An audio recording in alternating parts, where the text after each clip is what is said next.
Hello and welcome to Movie of the Year, the only podcast with the science and the screaming to pick the best movie for any given year. This year we are doing 1999 Part 2 Redux. We did 1999, and now we're doing 1999 again to see if we got it right and to cover some movies that we didn't get a chance to cover last time. Tonight, we are doing The Green Mile, and please stick around after the show to listen to us talk about our thoughts on Being John Malkovich. I am your host, Greg. Remember this is a game show. There are points. I have 3 contestants to introduce you to tonight, and they will get points if they answer questions correctly, if they make a good point, have good insights, if they make me laugh, if they compliment me right in that sweet spot with just enough compliment, but not too much compliment, or if they use their hands to heal me. This is, of course, the Green Mile show, and so any sort of spiritual healing or like smiting my enemies will get you a point. Joining me tonight, as always, is my friend Mike. Mike, how you doing? I'm doing great, boss. Oh, okay. You're going to be calling me boss. That's all right. That's cool. I like that. Well, is that a point? You know what? Yes, that's a point. I'm not saying every time somebody calls me boss, they'll get a point, but Mike just got a point. You never know, boss. You never know what's going to get you a point. You know what? I'm going to give Ryan a point, and I'm going to give Eric a point. I thought Ryan, that might happen. Yeah, it was a little bit too much. It was just a little bit too much right away. There's a sweet spot there, you know? Ryan, welcome back, Ryan. You didn't win last time. You looked crestfallen. How's your crest doing? Is it still fallen? No. I'm good. I feel like I won. So as long as you feel like you won, then it's all good. Greg, so true, Ryan. You famously have emetophobia, fear of throwing up, and so. Is it worth it for me to heal you if you then have to sit there and watch me barf bugs for like an hour? Honestly, with the kind of special effects back in 1999, I think yes. I like the way it looks. Also joining us, shut up, Ryan. Sure.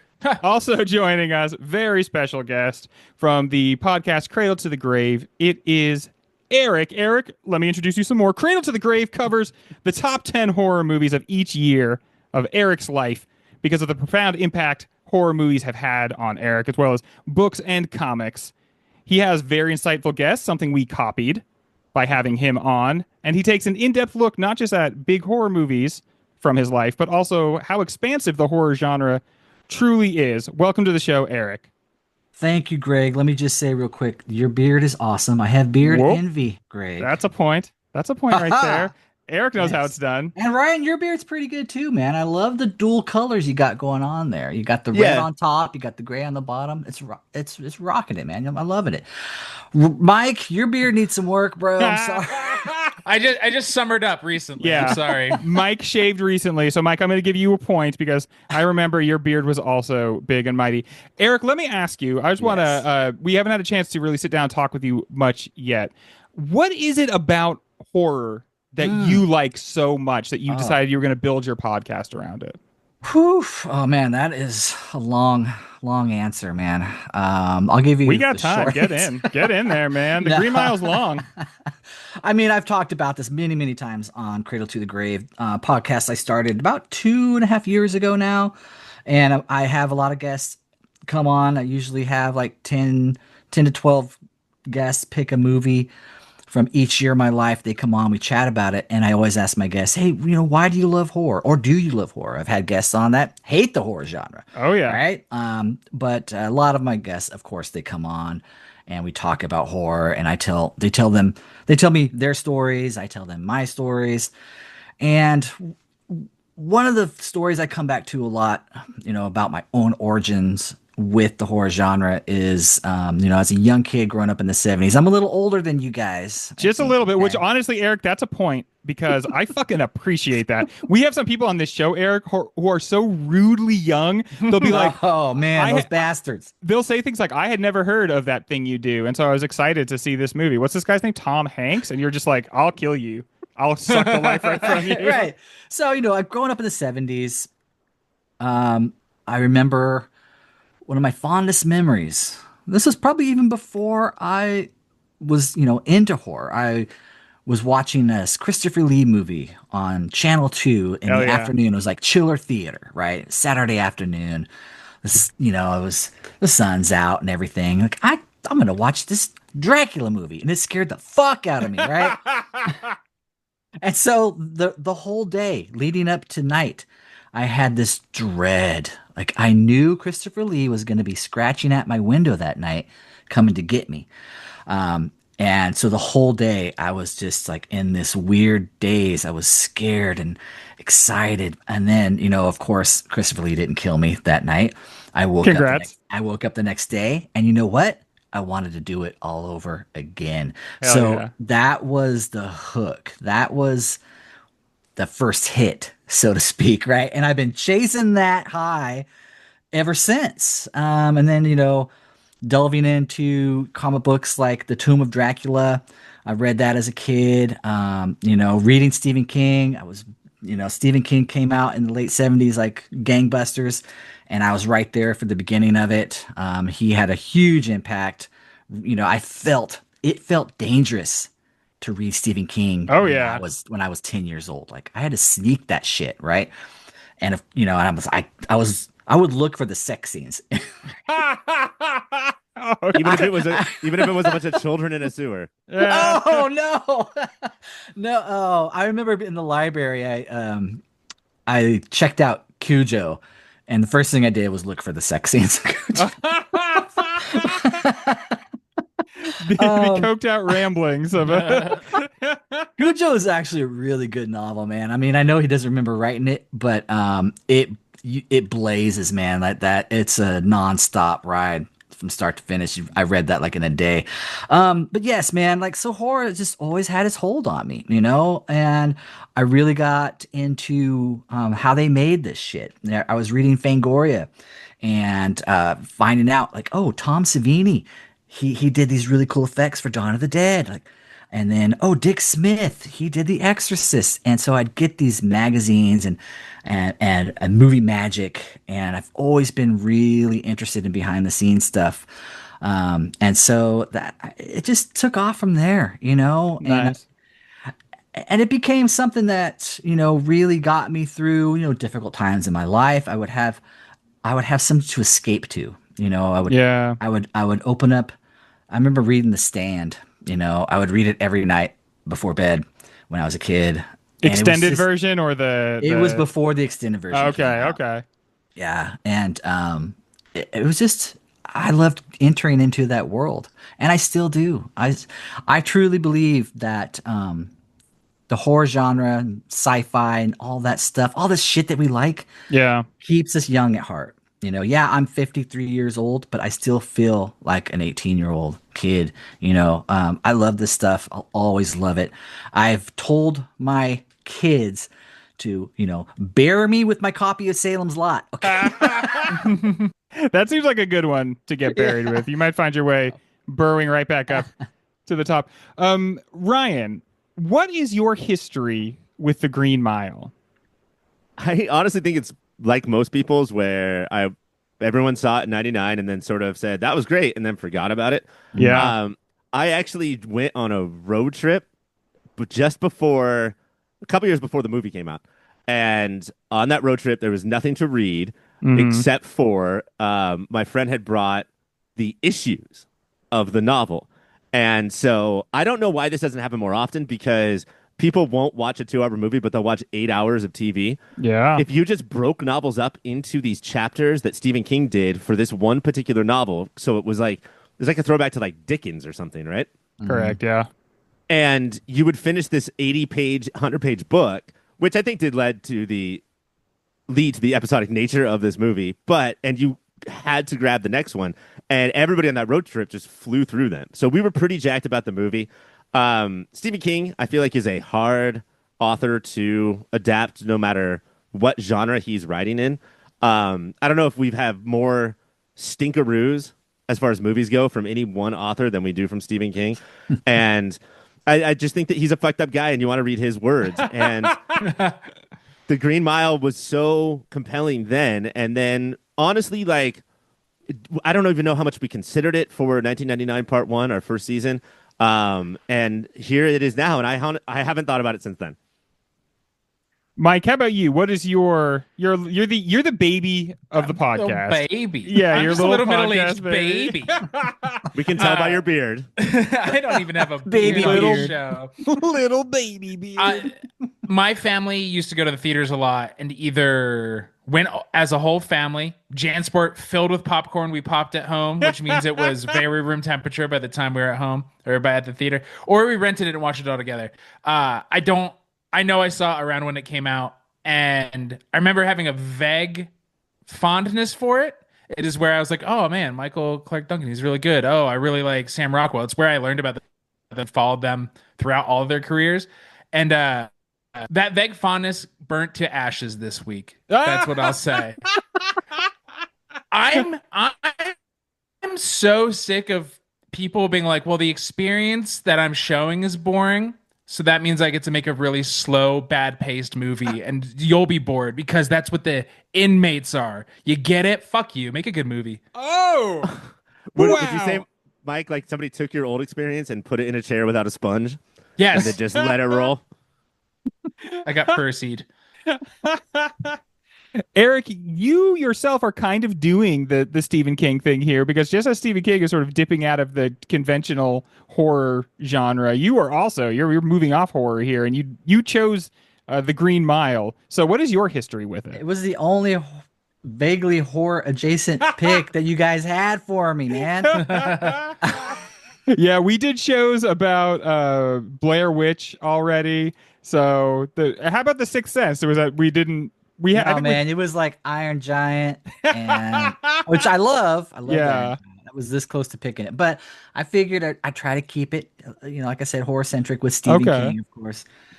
My history with what did you ask? Yeah, what is your history with The Green Mile? So like, my what is your like when 99 rolled around? Were you there for 99, it? Yeah. Well, let's go back to 93, 94, 93 when I was picking up the serialized novel as it came out. I was there opening, the door opens. I'm like, I need that new Stephen King. Yeah. Right. And I remember enjoying it. It's a decent story. And so, yeah, cool. Next. And then when the movie came out, I don't remember being excited about it. I pretty sure I saw it in the theater. It was probably way too long for me at the time. I think I'm going to surprise you though. Like, I like the movie better now than I did then.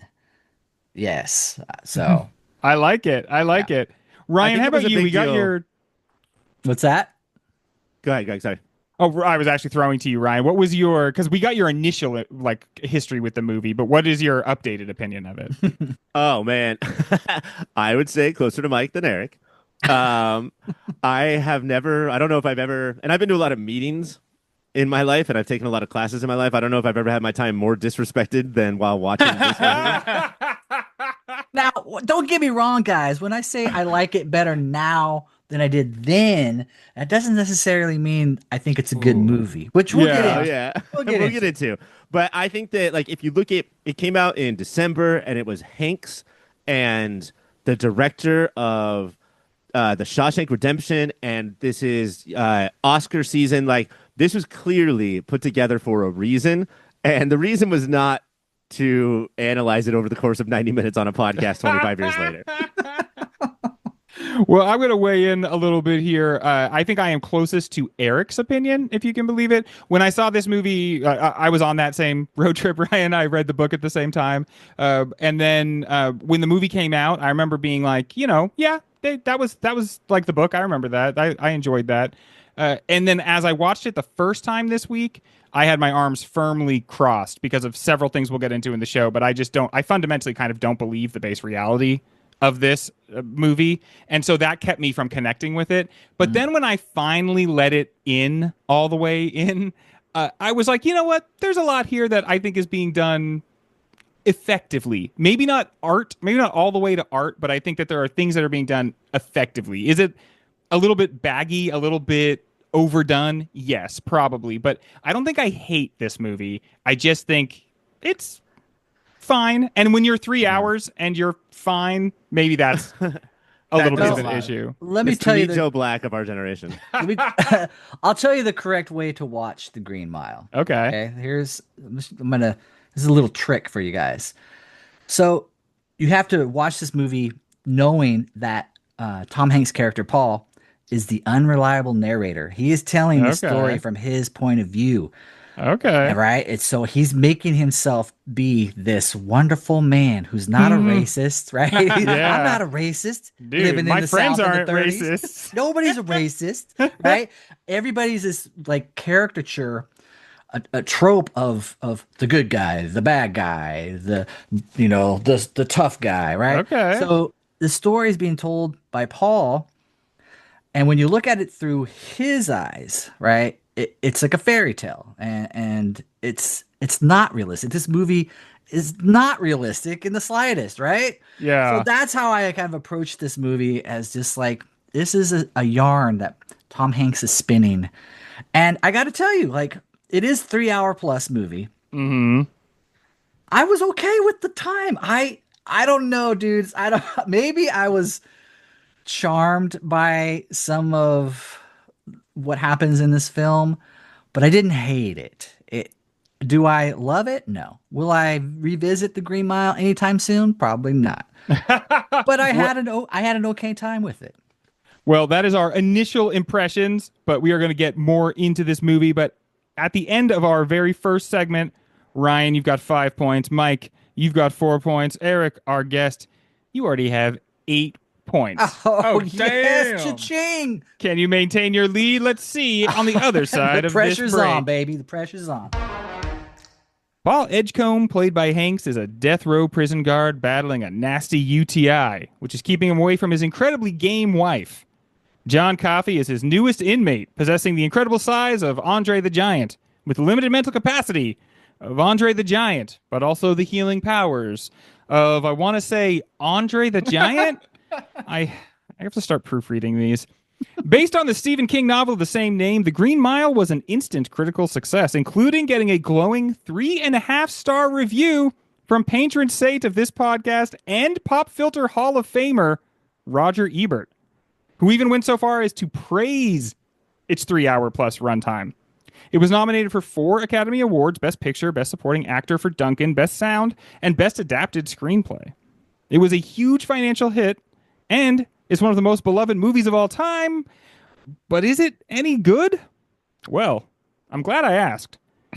You may have noticed that in that list of prestigious awards, I did not include Best Director. It seems people love the story of the magical/holy JC, John Coffey that is, and they love the script. Hell, they even love the sound. Frank Darabont began his career writing schlocky horror and then became an adapter extraordinaire, writing Mary Shelley's Frankenstein, a bunch of Indiana Jones, directing Stephen King adaptations, including this one, The Mist, and most famously, The Shawshank Redemption. He also was the original creative force behind the Walking Dead adaptation, but we don't need to talk about that. So, what of his horror pedigree does he bring to The Green Mile? What do we learn about the art of adaptation from Darabont? And why doesn't he get Best Director, or why did he not get Best Director nod for this one, Eric? I think he shot his wad early with Shawshank, man. Like, He did that. Shawshanked too hard. He did, man. Hit too hard. I don't know, man. I mean, like, I think the length got to it. You know, it's a 3 hour plus movie. You know, a lot of people don't have the patience for that. You know, and You like that it's long, though, right? Because that's something that you said. Kind of liked it. But I didn't like it back in '99 when I saw it. Because in you were theater. sitting in the theater in '99. That's why. Yeah. Your cell phone hadn't been invented yet. I think it has a made for TV kind of feel to it. Okay. You know? It's nothing too fancy. And the story's not as good as Shawshank. You know, Shawshank, I love that movie. And I think it's an American classic. Green Mile goes for that, but it fails. Okay. Ryan, you are our resident hater of the Shawshank Redemption. How do you rank the two movies, Shawshank and this? Again, let me just point out that I do believe that Shawshank is an average movie, which means that I like it less than anyone who has ever lived. That's true. I would say that this movie is slightly better. I think that he has grown from Shawshank. I think that Shawshank really does have that made-for-TV movie feel of like, I don't understand, or if I do, I will not include subtext. I will put every single feeling. I will manipulate every single puppet. You, the audience, are my puppet. It's hard for me to watch. I think that The Green Mile is more made for prestige TV movie, where I do think that like this would have been better. I really hesitate to say this, like I don't like throwing this out, but a 12 episode HBO series is what this movie was made for. And Frank Darabont, I think, could have crushed that because I don't think he can adapt. I don't think that I don't know if there's a single thing. Well, actually, there's a couple that I can think of that we'll talk about later. But he said, "Oh, if King included it, I'm putting it in here," and we are just here for it the entire time. And that whole introducing a mouse in the first 10 minutes, so 3 hours later it pays off. That's some TV shit, bro. And I do think that like he could have been nominated for Emmys, Greg, but Oscars like. It's just I don't think he has it in him. Like this is just not his bag. Mike, do you agree with that? We haven't heard from you in a while. Yeah, I think The Mist is his best Stephen King adaptation. Absolutely. It's his best movie, anything. Part of it is man, this guy, I guess I believe that he believes in hope and optimism, but he wants us with Shawshank this so badly that to make us believe that he believes that I start to question whether he really does or if he's full of shit. The Mist is such an ugly, dark, cynical, vulgar movie, and I fucking love it. And I think he does that very well. And Walking Dead got bad after Frank left, but I think he does the early Walking Dead very well. And it is that. It's like, what is ugly about people? And instead of this, like, 90s everything's gonna be good forever, look at 30s racism boomer bullshit. He's I think, do you know what we learn from adaptations is one, what not to do, like Ryan said, include everything, and two, become really good friends with a famous author and you're gonna get a lot of work. I didn't know I was coming on the I Hate Shawshank Redemption podcast. Nobody ever does. People are always surprised. Yeah, Greg, could you take points away from Ryan I can't because for hating Shawshank? Unfortunately, Ryan, how can you hate Shawshank, man? I'm not a fan of average movies. Shawshank Redemption has a beautiful 10-minute short film in the middle of it, and everything else is treacly garbage. But that one prisoner getting out and just learning how to, like, if they just released that, oh my god, this is un-American. Gorgeous. Okay, let's. I love how Eric is treating this like a gotcha interview. Like we're gonna take his podcast down with us. Let's return our focus to The Green Mile. Specifically, though, I want to pick up on something Mike said, which is treacly. The runtime of this movie is one thing. I can accept the runtime. I think what kept separating me from this movie was its like unrealistic or melodramatic life view. Eric, you said that like you could get past that. Ryan and Mike, is that like what is keeping you from being fully engaged? This guy, like, is it not grimy enough? I think especially I could use a little more grime and not just like, oh, okay, Tom Hanks is going to be our paragon. That's fine. But let's have steps. And they like kind of have steps. Like David Morse and Barry Peppers are sort of between Hanks and Percy. And different heights. They're all very different heights. I do love that. But they are so much closer to Hanks of like, all prison guards are just good people, aren't they? There's just one bad apple, and that's just because of nepotism. So at least the movie knows that nepotism's bad. Are you at all, either of you, are you at all swayed by Eric's point, though, that like, this is very much the movie framed as Paul's story. And so he's the hero. And then his friends are less heroic, but still pretty heroic because it's just this old man telling a story. I mean, there has to be a reason to include this completely unnecessary bookend. That, yeah, but, for sure. Honestly, like, the thing that really did it in for me is that we have a scene in the middle. Lit heads will know it as the bad death of Edward de la Croix, where we can see what Darabont is capable of. There is this set piece that is almost like Raimi is to the creation of Doc Ock in Spider-Man 2. is Darabont to frying Delacroix. And all of the stuff inside the execution room is very melodramatic and horrifying, but the stuff inside the Green Mile at that point with people fucking bouncing off the like Wild Bill versus John Coffey, now we're seeing a director cook, no pun intended. And I understand that this is Paul Edgecombe's story and he's an old guy. I want him to do anything outside of that scene that isn't directed in a movie that feels like it stars Wilford Brimley. Brimley catching strays. What are we doing with the mouse? Because part of the runtime of this movie is like how much time we spend with the mouse. Is this something that is necessary to the plot ultimately, or what? Like, what's it doing here? What the mouse does is a plot device to show who is good and who is bad.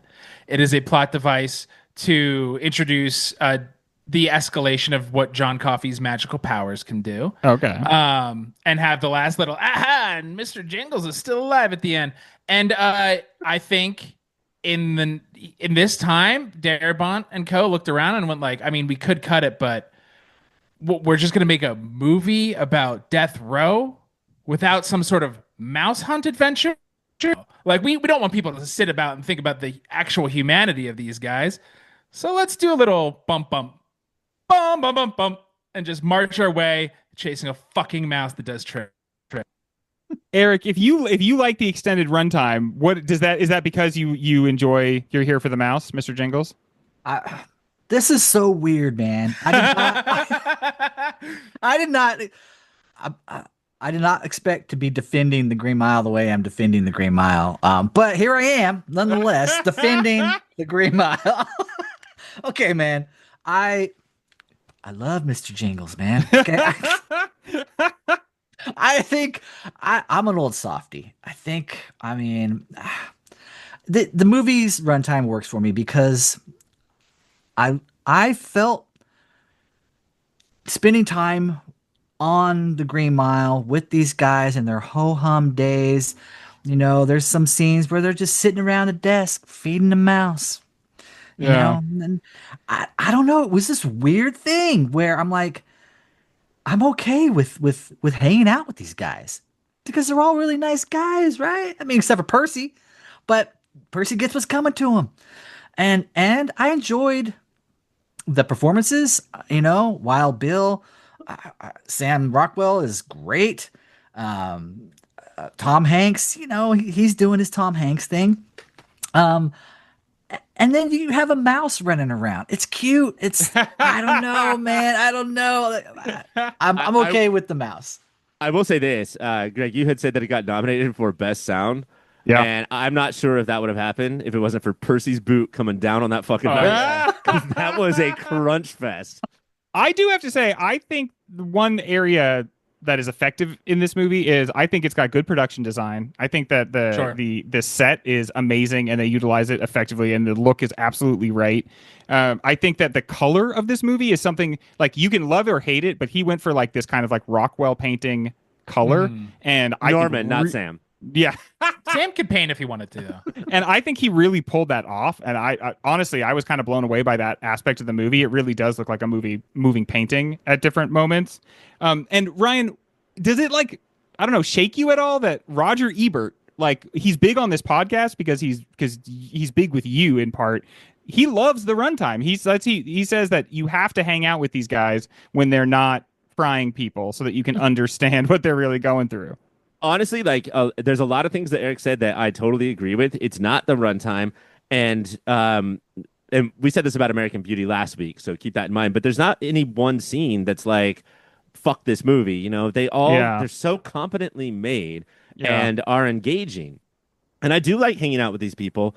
It's just that it's if this was a little bit more Altman-esque, okay, instead of Darabont-esque, if we could coin a phrase, where the episodic sort of feels more slice of life and less cramming down your throat. If we could have just hung out on the mile a little bit more without being preached to, like whatever's going on, I think that would have helped so much. If I could have determined at any point one thing on my own from this movie. Yes. I think that would have gone a long, long way. And what if people had shades of gray? What if there wasn't one bad guard and one bad death row inmate? There's only one bad death row inmate. What if we saw elements of everybody being kind of shitty? Ryan, are you saying you didn't like that John Coffey's initials is JC and that he had healing power and that he was crucified? Are you saying Wait. you didn't? Oh my God.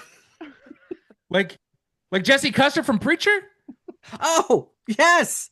That's good. I love that. I love John Coffey's his line of dialogue, which is always like, "My name is John Coffey," which is like Christ but spelled different. Yeah, we get it, buddy.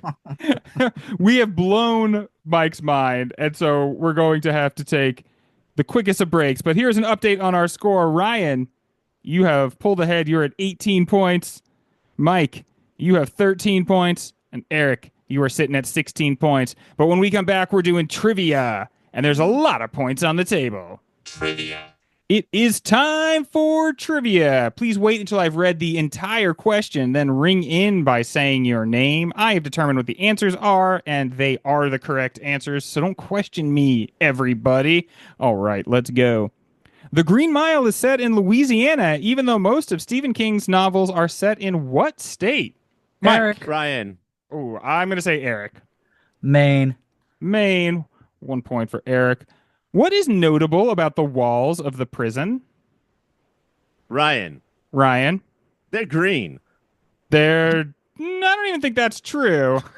I'm going to give a point to Mike and Eric. So it's that kind of trivia then, I guess. Oh, if we get it wrong, we get it. The other guys get points? I just thought that was particularly wrong, to be honest. Mike. They're not green, definitively. Oh, Mike. Eric, you're getting a point for that, and I'm just not going to give a point. Keep going, guys. Keep giving me all the points. The answer is they were fiberglass and movable. That whole set, not only did they construct the whole thing, but they could take down any part of it they need to move around it very effectively. I thought that was cool. I should have known that. That shit does not look like fiberglass to me. It looks like bricks and old stuff. What did Tom Hanks treat the crew to every Friday night on set? Ryan. What Bonnie Hunt got that one night. Another point for me. Can an answer be wrong and right at the same time? Because that one was, Ryan. Mike? Dinner? Very good. Shit. So, there are questions that are the tough part of them is how easy they are. It can't possibly be the answer, right? What Fred Astaire and Ginger Rogers movie is featured in this film? Eric. Top Hat. Damn. Yes, sir. The music played over the loudspeakers in the retirement home as old Paul Edgecombe first walks out of his room is the same as the music the nurses play at medication time in what 1975 movie of the year movie? Ryan. One Flew Over the Cuckoo's Nest. One Flew Over That Cuckoo's Nest. Very good.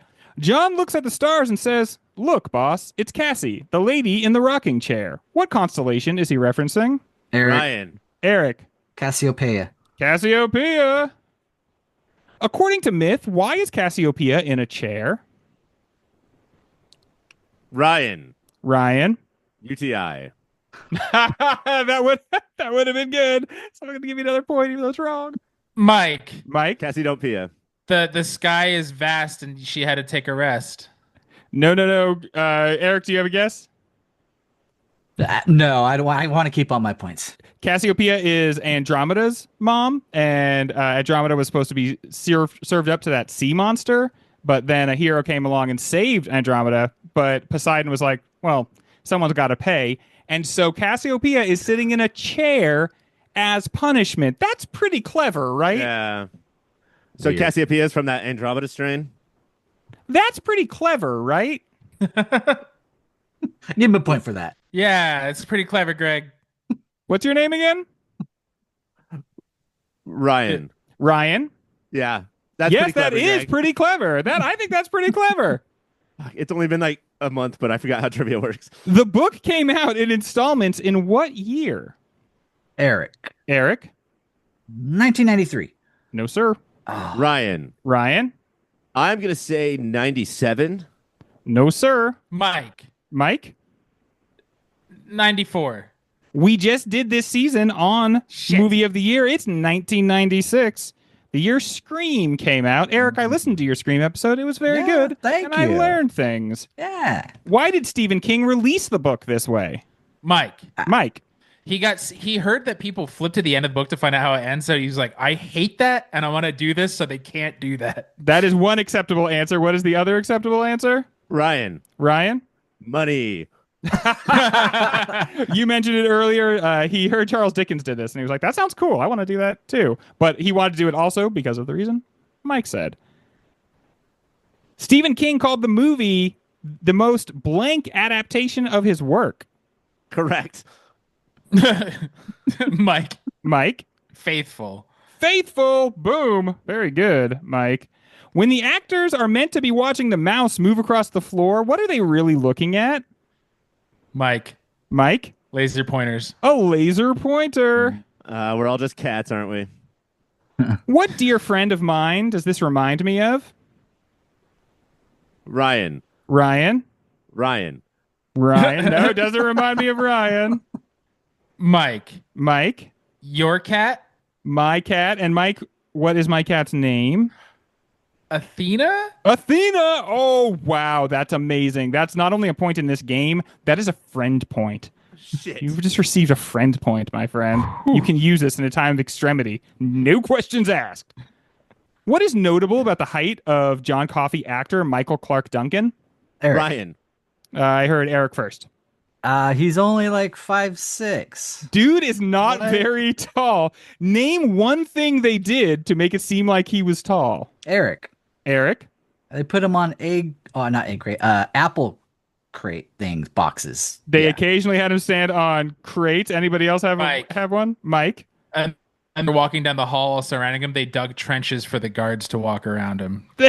They had trenches that they would put because some of the actors are very big, and so he would be dwarfed in scenes. How about specifically, how did they make him look big in the electric chair? Ryan. Smaller electric chair. They made a tiny electric chair.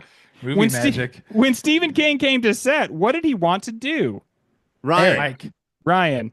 Sit in the electric chair. He wanted to sit in the electric chair. What did he think of the experience of sitting in the electric chair? Mike. Turned him on. You would think, but no. Ryan. Turned him off. I'm going to say he did not have a sexual reaction to it at all, Eric. I don't think he got a Your look of insouciance tells me that you do not know that as soon as he was in it and they strapped him in it, he said, I don't like this. Let me out right now. What did Michael Clarke Duncan have to stop doing to look more authentically 1930s-ish? Mike. Lifting weights, working out. He had to stop working out. Did this work? No. Ryan? No. Not really, dude. Those he has the most creatine looking arms of all time. 1999, everybody in sports was doing steroids, but they were also doing this supplement called creatine, which would cause their arms to balloon up. And this dude has the biggest, ballooniest arms of all time. What did Bonnie Hunt have to do to more accurately fit into her role? Ryan. Cut that hair? She did. No, I'm going to say that's wrong, and you're wrong. Ouch. Mike. Stop working out. Stop lifting weights. Stop drinking. Well, that's a whole bunch of ones. But no, it was in that area, but she had to gain 15 pounds. Is that the dream? Ryan. It is. Yeah, right. You have to gain weight for work. Yeah. Honey, I have to drink this milkshake. I got to put on 15. I would open Oreos like oysters and just lick the middle. Bonnie Hunt said it took her how long to gain this 15 pounds? Ryan. Freshman year of college. Any other guesses?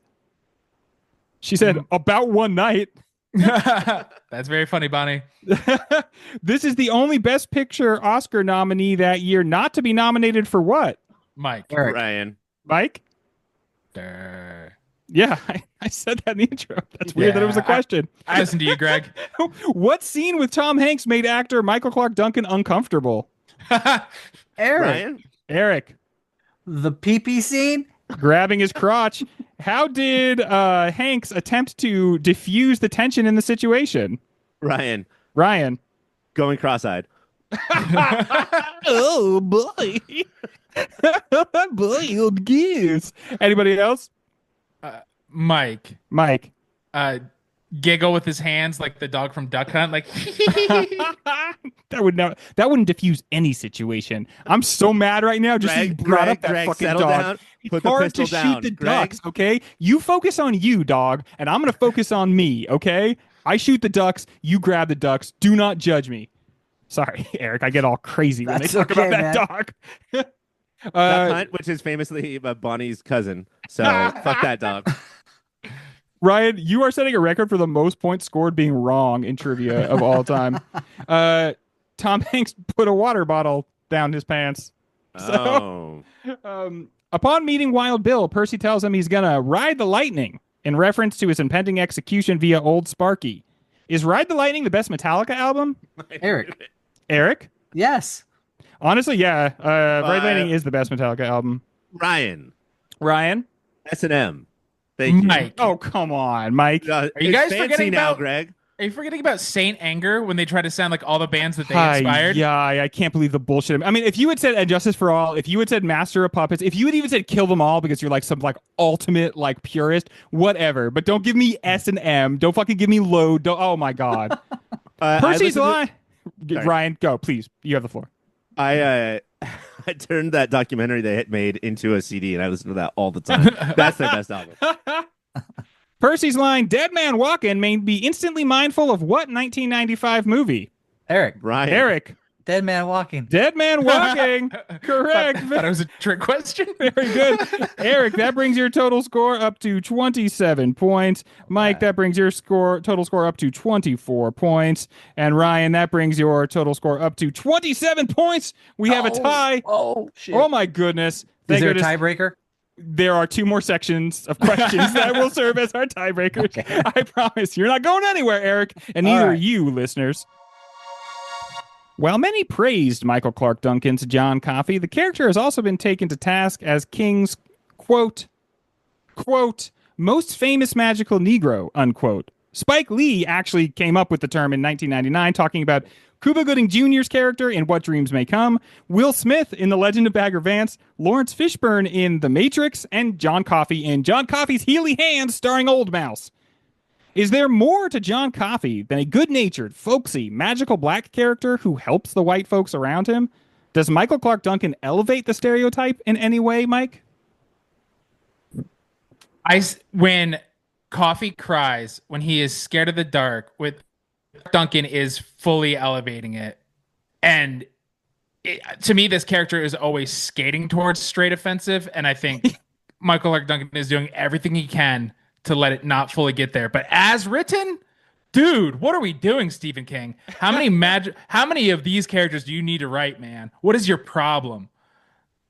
And like in your life, how many black people do you know, Stephen King? And then this is Stephen King and Frank Darabont getting together and being like, we're gonna like give some authentic truth to this experience. Ryan, are you, as you're watching this movie, kind of constantly waiting to like have this go into cringe territory every time John Coffey is on the screen? I do think that his performance helps a lot, and I do think that where we land ultimately, you know, we have that bad death of Edward de la Croix that shows off Darabont's horror skills, and then I think that we have the end, which shows off his mist skills, which is John Coffey just saying, "I've got this power. I'm fucking out." Like this power means that I have seen the world for what it actually is. And all of Paul Edgecomb's like thinking back, I'm an old man and humanity is actually great. And he's just like, fuck this, you know? I think that is what sort of pushes, like, I will spend my time as your dancing magical Negro for the majority of this movie. But after that, I'm so disgusted by humanity, which I've been preaching this entire movie is amazing. I just can't do it. And I think that's what sort of clears it, maybe.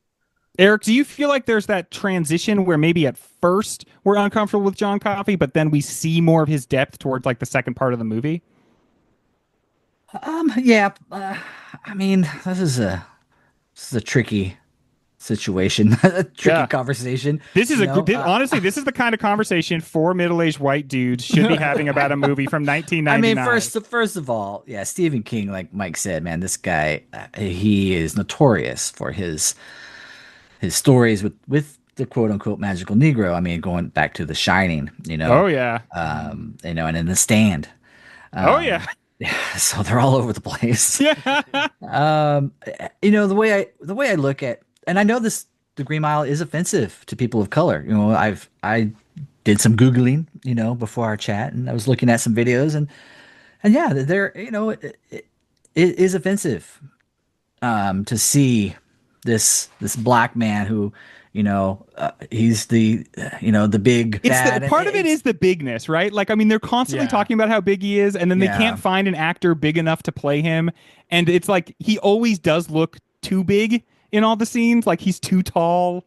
That's a big component of it. I think it's his actual size. And so I'm sure, like, in King's head, he wrote it to be like Paul Bunyan, like a tall tale, American heritage. This is our folklore.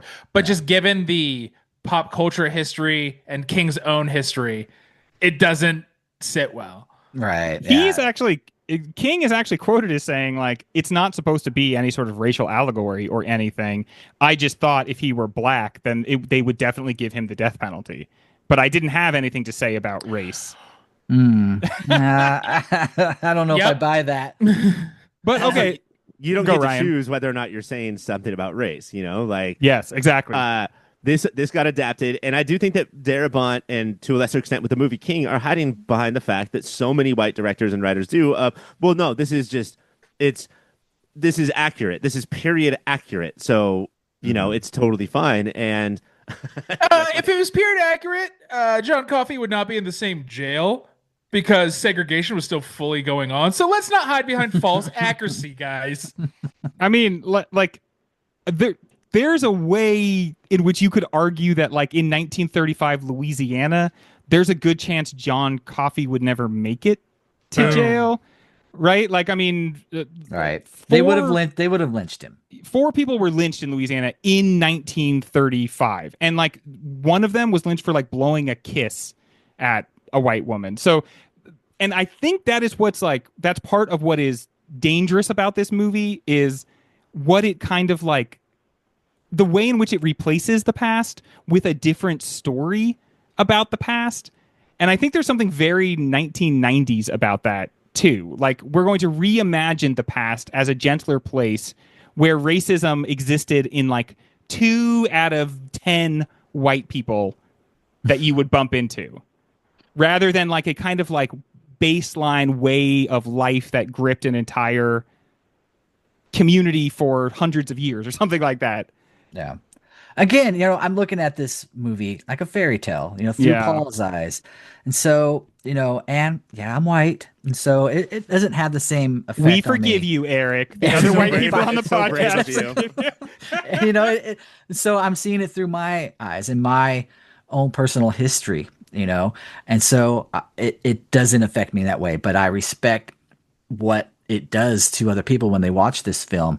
But, like, the horror genre. I know this isn't a horror movie, but I talk about this a lot on my podcast. There's the trope of the black man dies first. The black character dies first, right? In the horror genre. Which is still ridiculously prevalent, like, to this day in horror movies. It is, but it's also, we've made strides, and back in 99, maybe people didn't see this as offensive, but we do now. And I think that's the important thing to take away, is we can look back and say, okay, this was something that was made. This was something that was probably offensive to people. Let's learn from that, and move forward. And the horror genre has made big strides in that, with directors like Jordan Peele, and Ryan Coogler, who just came out with Sinners. I don't know if you guys have seen Sinners, but it's fucking awesome. It's so good. Feel free to get rowdy about Sinners for a while. This is a pro Sinners podcast. Yeah. So I look at it through like that. Like, this is a learning lesson. I mean, even films like 16 Candles with their portrayal of the Asian characters. Oh, yeah. Fucking offensive, right? Like, god damn, like, I can't even watch that movie now, but But back then it was a hit and people love it and people still love that film. But we have to learn to grow, and do better. And I think Darabont has done better. Like you said, The Mist was I think it was his next film. Fucking awesome, right? So, yeah, I don't know. And like the big twist is that John Coffey, whose only crime is being black, well, he was found with the two girls, which admittedly in any era would seem suspicious, but probably he would hopefully get a better trial today than he did then. But then like the big twist is that, if we can spoil, is that it was actually Wild Bill, who is a not normal white person. He is the most crazed person. If you thought there was a twist coming, you would have called it a million miles away. I think the thing that is culturally reprehensible as far as white people go in this movie is that at any point, I'm pretty sure Edward de la Croix could have charged up playing cards and blown his ass out of jail. Why didn't he just escape whenever he wanted to? I do love the Burger King Kids Club of the inmates, where you have you have one Cajun, one black guy, one Native American, one super duper cracker ass white guy. Well, then let's move off this to perhaps the other thing that is potentially offensive about John Coffey, which is, I have to tell you, this was one of my first literary JCs, where I myself, reading the book as a high schooler, was like, and wait a minute, this guy's initials are JC. Is that because he's supposed to be a figure like Jesus Christ? Is that a little bit too on the nose? And is John Coffey supposed to be a figure like Jesus Christ, or something else? Like, what differentiates him from our other JCs of the world? I mean, he did jump right to that death, like I was talking about, of like, I'm just going to die for all these people's sins. And that was such a big one. And Eric, when you brought up this whole Jason thing earlier, it made me realize, because you brought it up like can you even believe that was his initials? It made me realize that like people who read King are used to this goofy shit. Yeah. And people, and people who adapt King but are so hard on their sleeve like Darabont are like, oh, I will not have an ounce of satire or goofiness to this. I will do it all for reals. And I think that's where the mishap happens. I have to say, I think Stephen, we've talked about this on the podcast before, but Stephen King is really for middle schoolers and high schoolers. We don't talk about that, and like a lot of it seems inappropriate for those ages, but he's like essentially a young adult writer. And I think that he functions very well on that level. Like, he was so important to my development as a reader. I don't think I would actually be like a person who is deeply invested in books without Stephen King, and Michael Crichton also in there as well. But at the same time, he has some limitations. But what if anything does he bring that's like different to the JC? Because definitely Coffey offering himself up to die for people's sins, that feels like obviously very, very Jesus coded. But are there ways in which he's like different than our typical Jesus figures, Mike? I think if King is doing anything on purpose here, because he wants to say he's not with this character, what is I'd say sharp is like, oh, if Jesus came down today, and we say it a lot, you see it all online today, if Jesus came down today, the conservatives would kill him immediately. And so this movie is pretty ahead of its time for that angle. I'm just gonna say, the one thing that I'm giving a lot of love to the Green Mile. Yeah, I'll admit it, but the one thing, a couple of things that I don't appreciate is like, I really don't know what the fuck this movie is about, or what it's trying to yes, we broke him. What it's trying to tell me. Nice. It's way on the nose. The whole JC thing, it's fucking on the nose. It's like, come on, don't insult me, okay? Yeah.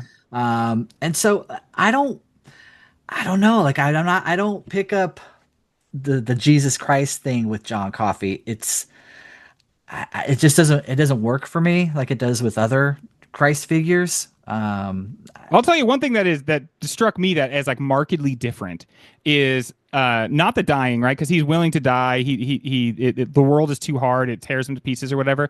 The thing that he does that's really different than any other Jesus character I've seen in anything ever is when he sucks the cancer out of the warden's wife, he holds it inside himself so that he can go shoot up Percy with it so that Percy will kill Wild Bill. Like, he manifests the wrath of God. Jesus wouldn't do that. Yeah, right? JC That's some would Old never Testament. do that.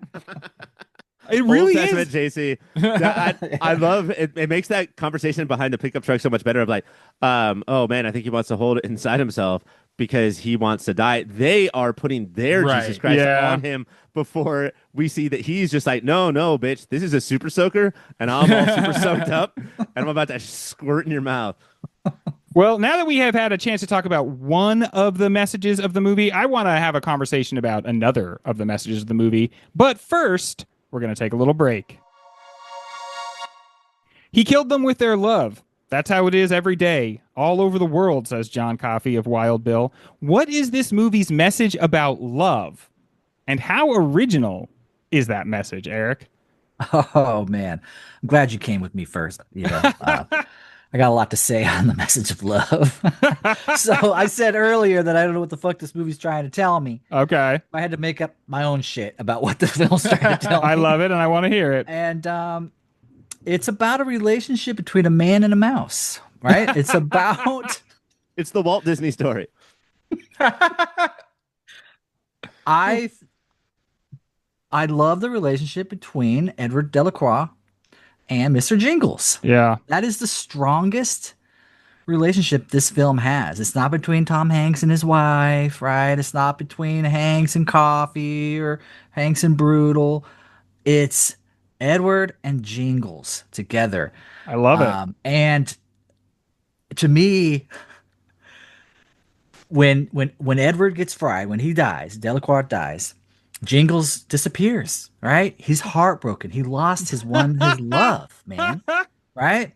And that at the very end, Hanks just, oh, Jingles, you're back, right? And so Edgecombe becomes like the substitute for Edward Delacroix. But Jingles has this hole in his heart. And the last shot of the movie is the camera slowly panning into a very old ass Jingles who, and it's sad, man. Like, Yeah. He's got a long gray beard. He has Eric, lived his let me whole ask you this, life. though. Lived his whole life with the absence of love because he lost his one true love. Oh, I have to ask you this though, Eric. Do you think because of this love, do you think that Edward Delacroix Richard Geared it? Like, do you think they? Oh my god. To take away 10 points, that offensive gerbil joke. Ryan just Offensive because it's a reference to a rumor from like 1992. Oh, sorry, not 99. I'll look up 99 rumors. Yeah. Come on. Ryan, what do you think is the message, if any, about love here? I think what they're trying to do, like the reason that Coffey keeps repeating this thing is because I don't know if Coffey has ever loved or been loved. Right? He's just alone in this world, and he knew because his powers are many. Like, who knows what'll happen when he touches you? But sometimes he's invisible, sometimes he has flight, and sometimes he can see the scene as if it was directed by the same director that was directing The Green Mile. And he sees Sam Rockwell say, "If you scream, I'll kill your sister." Yeah. And just like how the bad people will take love as a weakness. You know, like the two sisters loved each other so much, and if you have someone to love, that could be your undoing, but ultimately, is it worth it? And is that the case for all the people on the Death Mile or the Green Mile? Is they just never experienced that before, so instead they took it away. You know, that's what Rockwell did. Is that if you don't have love, then you will take it away. And Coffey's the only unloved person on the mile that we know of. That I mean, I feel like that's a safe assumption that is giving love back to people. And that's how he doesn't fit in. Mike, what about, it feels like there's a lot of emphasis in this movie on husbands and wives. As a married man yourself, what did you think of the depiction of the love as showed between husbands and wives? Did you get married? I did. I didn't. Oh, congrats, man. There's an invite sent out. Another, I'd say, anachronistic thing is what mutual respectful partnersps we see with husbands and wives. Oh, come on, Mike. What? You think That's that existed in cynical. the 30s? That's cynical. No, like Bonnie calls Hanks on his shit and vice versa. Like they're great. And then the depth of love Cromwell shows for his wife. I think it is genuine, and these people it extends that the people who have love, like there's love between Hanks and Cromwell, even though one's his boss, and like between Hanks and Brutal, like it is like you have love and respect, that you have a full life. That is what's lacking in Percy. That's what's lacking in Wild Bill. These are people who do not have the capacity to love in any way, shape, or form anymore. No matter whether it's to a peer, to a lover, to a mouse. And I love how when they're making their plan, Hank's like they're saying like, well, Barry Pepper has to stay behind because his kids are young, but Brutal, you're the Marines because you're not married and you don't have kids. So yeah, dude, you can fucking die immediately. That's like when you drive past someone with like the baby on board on their car, and you're just like, you know what? It's just me in here. Fucking slam into me. I don't give a shit. Bonnie Hunt says at one point, "I got something that will make you feel better, and you can have as much as you want." That's a pretty hot thing to say to your spouse, isn't it? Totally. Yeah. Bonnie Hunt has been hot for decades. And dude, we talked about it a little bit with Jerry Maguire, but like it is time to recognize. She is like significantly down this entire movie. And that also makes me think about like, why a UTI? Why is the Much what fucking. is like you got right to the heart of it there, Mike. Well, I think it's a shameful. It's why he wants. It's not. We don't see this a lot from Paul. He's not that stubborn of a guy. Yeah. Is why won't he go to the doctor? He's embarrassed. It is a shameful thing. He doesn't want people to know he's pissing razors. Oof. It's like I'll just muscle through it. I'll just because he doesn't want to talk about it, even though his wife is begging for it. I mean, it's those scenes make me hurt, man. The UTI scenes. It's like, and I've never passed a kidney stone or had a UTI. When we actually think about it, is the best Metallica album "Pissin' Razors"? In the book, you live with that for so long. There's like the first 3 parts of the book. He's just like, and then I had to go outside because I felt like I had to pee. But then as soon as I got out there, I knew that I couldn't. But I just had to stand there with my dick out. And then I cried because when a little pee came out, it hurt so fucking bad. And then in the scene later when he can pee fine, and they're just like all up on Tom Hanks' face while he's blasting piss. This was in his '90s contract. I better be pissing on screen. Oh yeah. I want to do League of Their Own numbers as far as piss goes. Another change from the book was the warden's wife and what she said. Yes. It was awful in the book, and it was pretty calm in the movie. But do you guys notice that when the warden's wife, played by a young Patricia Clarkson, had the cancer or the tumor taken away, how she was 40 years too young for James That'll do Pig Cromwell. Like, either he did some dirty deeds or John Coffey made her look incredible. Yeah, he gave him a boost, and then Cromwell gave him a little wink. Uh-oh, you know what that sound is? It's time for our speed round. What's the reason for the Jerry Springer clip at the beginning? As one of the residents says, it's inbred trailer trash that just talk about fucking. Is it just to like set the time period, or what else is it doing there? Yeah, I mean, everything's gone to shit. When Eric was introducing his podcast and like his childhood, and he was talking about like how he would watch as a kid people introduce horror movies. Do you guys remember those like characters that would be? I was like, oh, that's what I missed that. That's all it is. It's like back in the day, there wasn't this Jerry Springer goddamn bullshit. Anything else, Mike? Do you think there's anything else to the Jerry Springer part? Foreshadowing, because the character says just inbred, talking about fucking. That's like Bill is the bad guy. The only I don't think it means shit. I'm gonna have to go with that. Doesn't mean anything at all. How stoked was Barry Pepper that he wasn't the Percy role for once in his career? Very stoked because he's got that face. I thought Barry Pepper was wasted in this film. He didn't really do much, so it's too bad. Can we just take 1 minute to just be like, the name Barry Pepper is so fucking good. Like that is such a baller name. Oh, hi, I'm Barry Pepper. I'm gonna put some spice on this. Has a guy ever not dunked a sponge harder than Percy doesn't dunk this sponge in the water? I've never felt something not be dunked as hard as this was not dunked. Look, I know it was mostly his fault, but there was 5 other guards in that room who should have caught that. And it's his first time. He is a trainee, so they should have been watching just... They were all crying because they didn't want to kill the guy or whatever. No, that was with John Coffey. They were goofing. Crying. You know what it was? They when they did their dress rehearsal, they were goofing around. Okay, yeah. and that so was then Harry when Dean Stanton's fault. Yeah, I know. If you don't want to goof around, don't bring in Harry Dean Stanton to cut it up. Thanks for bringing that up, Ryan. Harry Dean Stanton, am I right? Oh yeah. Always a treasure. I want to bury his pepper. The way that Percy put the sponge in the thing is that today's equivalent is when you say, I'm going to write down your phone number, but then you write it in the air. Is that a real thing too? Like when sponge? Is that a real? Did they actually have to do that when they executed people in the electric chair? Part of the book is based on the fact that there was a really bad execution that went like where a guy caught on fire like that, and they did wet the sponge, but you have to actually take an organic ocean sponge. You can't take like a synthetic sponge, and they didn't realize that, so they used a synthetic sponge and basically burned the guy to death because it couldn't like. I've been using my sponge daddies when I electrocute people. Oh Is that man, not cool? Mike, whoa, okay. Sponge daddy. Eric, did you use sponge daddies? Ryan, sponge daddy guy? No.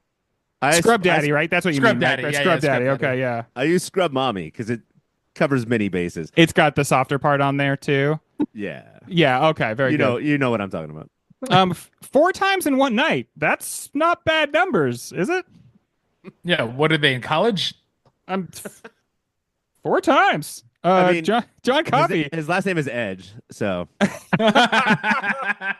I mean, John, you're a beautiful guy, and I don't mean anything by this, but could you grab my dick and nuts right now, dog? Just for 1 second? Could you just put some of you into some of me? If Percy's aunt is so important, why does he want to work as a prison guard on death row? That's like the worst clout swinging I've ever seen in my fucking life. Can you just like at some point with all these nepo babies, just call the aunt and be like, "Your nephew's a bitch, dude. Fuck this kid. Your nephew's a fuck better, or is a fuck boy. Next time, do better." Right? That's Hit him with that killer Mike. Headcanon. They know that, so they're putting him in the hole as far as can get away. But then they will also, because they're fucking rich people, be mad if he's being disrespected, even though they don't want him near them at all. Does the Green Mile have the same rules as Vegas? Oh yeah, yeah, it does. It's thought of a tagline, right? Yeah. What happens on the Green Mile stays on the Green which Mile. Which is actually everybody. how Paul got the UTI, guys. And I think it closed down. I think they knocked it down. But back in the day, the Green Mile was the place to stay in Vegas. Dude. You get your own room. You get 3 squares and a cot. It was so nice. That is the end of the lightning round. Let's see. How are we doing here? 42 points for you, Ryan. 38 points for you, Mike. And it looks like 45 points for Eric. Eric pulls into the lead. What the hell? When we come back, we're going to give this movie some awards. As I said, this movie was nominated for a passel of Academy Awards, but it's never enough awards, is it? We always need more awards. This shelf behind me is completely empty of awards.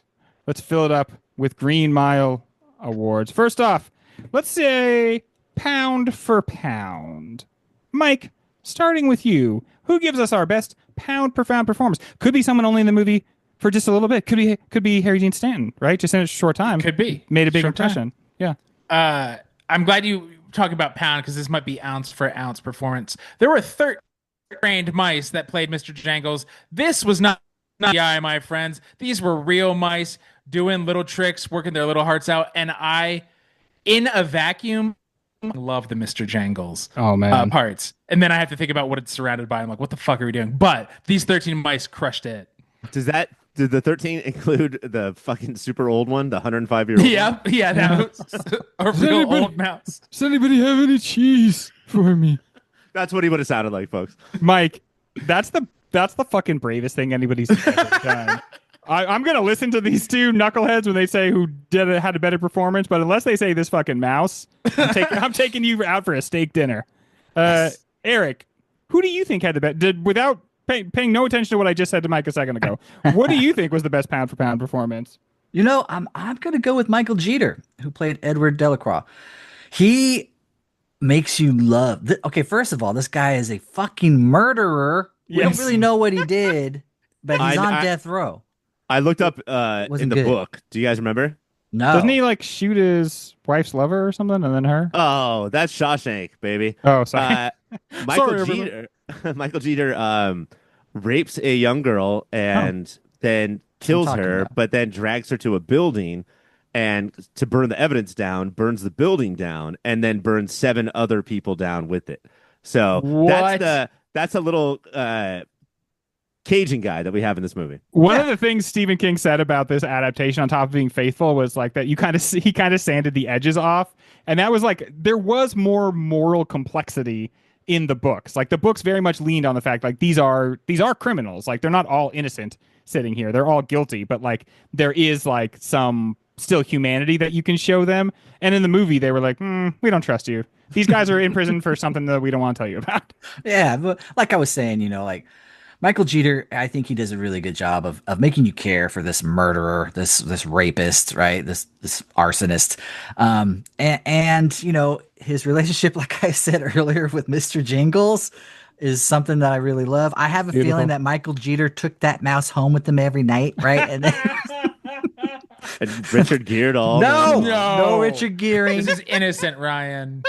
Come on, man. Michael Jeter, man. He has this baby kind of face look, and he had this, and his accent, right? He has the Cajun accent. Like, I don't know, he makes you fall in love with them.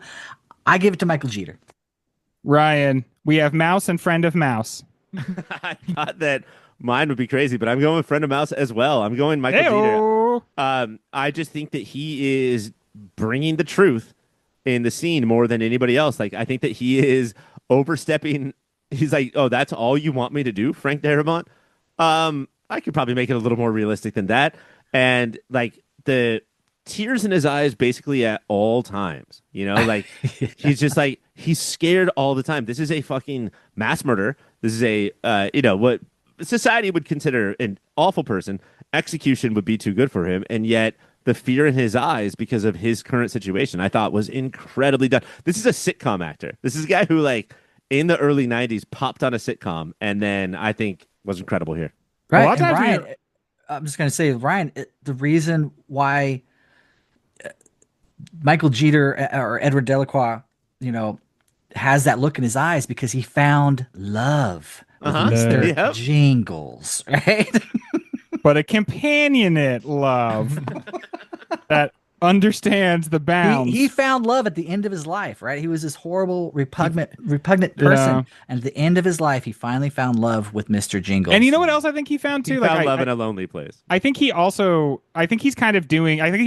of works with what you were saying about Paul too, Eric. Is like he doesn't really believe in the stupid mouse circus. I don't think he loves to believe the lie because the lie is sweeter than reality, and he would rather live in the lie, and he's choosing that because it's saving him from just the brute reality that he sees all around him. And I think that's kind of what Paul is doing, and that is a way in which I give the movie a little bit more credit, because I do think it is like, even on its own terms, it's kind of saccharine because it's like that's the way it's being told by a wistful 138-year-old man. I quote Michael Jeter when he said, Edward Delacroix, when he was told about Mouseful, he said, and I quote, Mouseville. That's true. You speak Cajun? I meant to ask everybody if they wanted to do just 1 minute of Cajunite babbling. Mike, I'm going to give you a couple points for that, actually, because I thought that was an act of bravery and heroism, and there is no way we have a better pound-for-pound performance in the history of the show than it's 13 mice. That's probably like a pound altogether. They're right? tiny mice. It must have been so sad to have to step on all of them during that one scene. They filmed that last. Especially because Darabont just saying, we got it. And he's like, Percy Whitmore's like, no, I can do one more. I think I'll take another one, please. We're not even rolling, Percy. That's the kind of thing that would make me cringe, but I can't think of anything else in the 3-hour runtime that would make somebody cringe. Ryan, can you? I have to. Look, all movies need a little bit of humor. Even Schindler's List has a couple of jokes. But the 70th time we've referenced how many fucking orgasms Bonnie Hunt had that one night. Can we give it up, please? A movie filled with cringe, and this, I was just like, stop. So specifically when they're at like the outdoor table, and she's like, he came home and he was better. Let's just say his hips were really moving. No, wait, that's too obvious. The bed was really shaking. No, I'm giving it all away here. Tom Hanks is not a Navy man, but I've never seen so much semen in my life.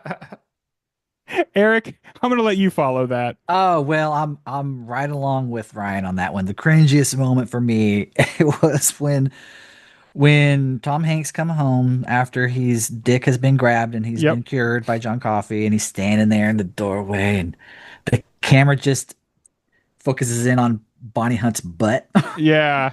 And I mean, Bonnie Hunt is beautiful, but the way she's dressed, it's just not very nice. I don't know. She's got butter Doesn't churn work. all over her. Yeah. And it's got this look in Tom Hanks' eyes. I don't see Tom Hanks as the sexy man, I don't know. I don't want to see Tom Hanks have sex. No.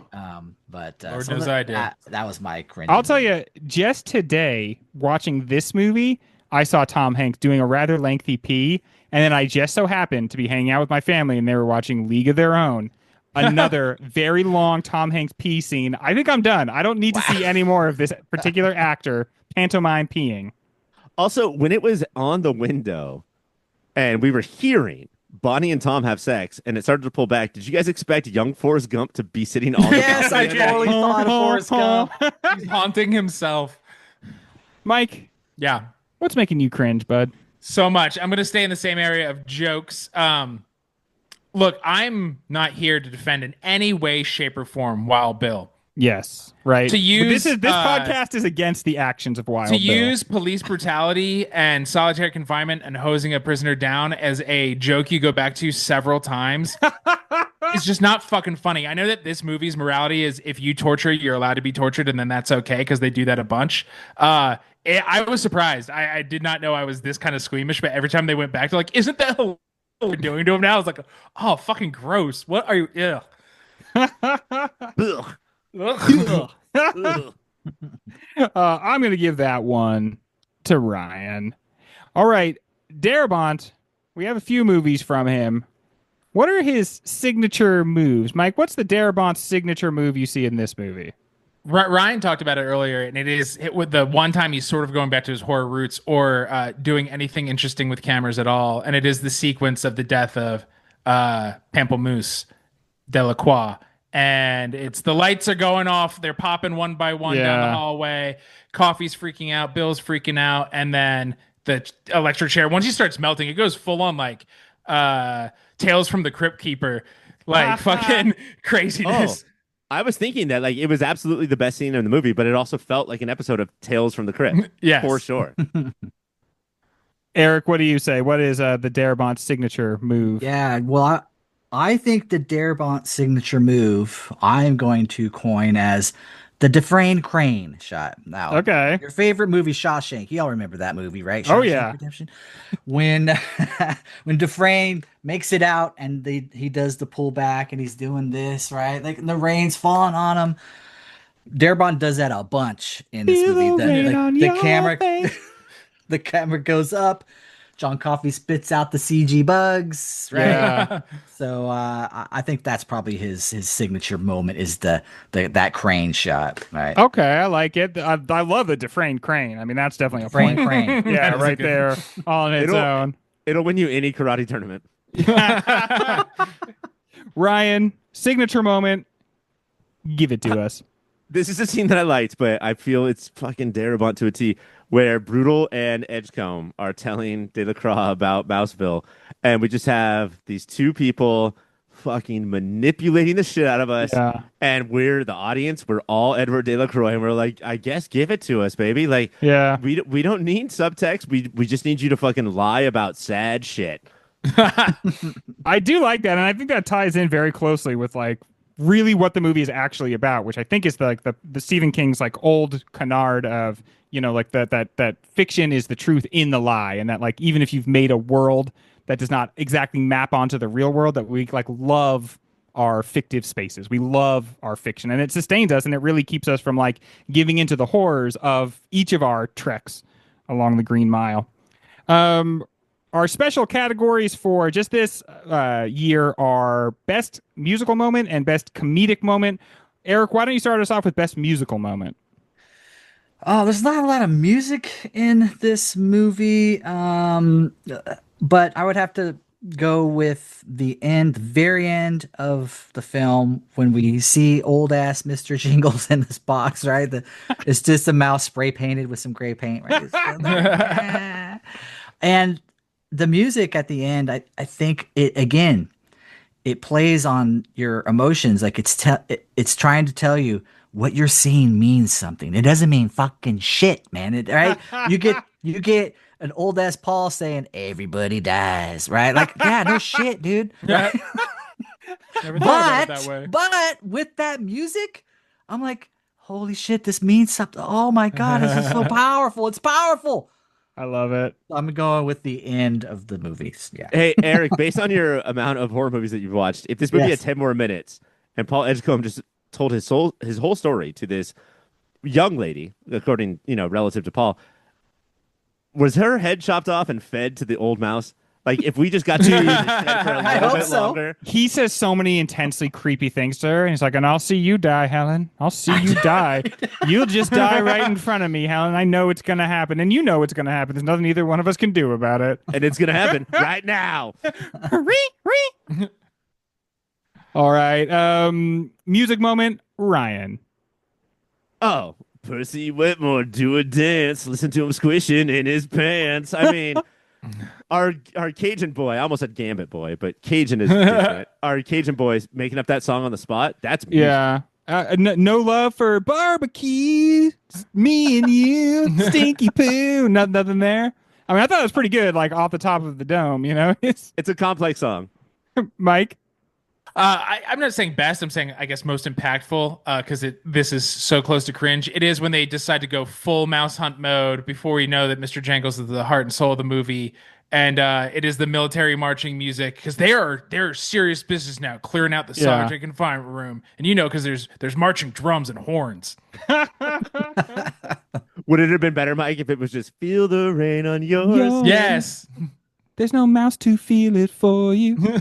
I'm going to give that one to Eric because I love when, as the viewer of the movie, you're like, I don't buy this and I don't feel anything about this. And the music's like, you're such a fucking sucker because now we're swelling the violins and you can feel literal emotions, you idiot. On your skin. On your skin. All right. I love both the ha-has and the hee-hees. Mike, you know this. You do.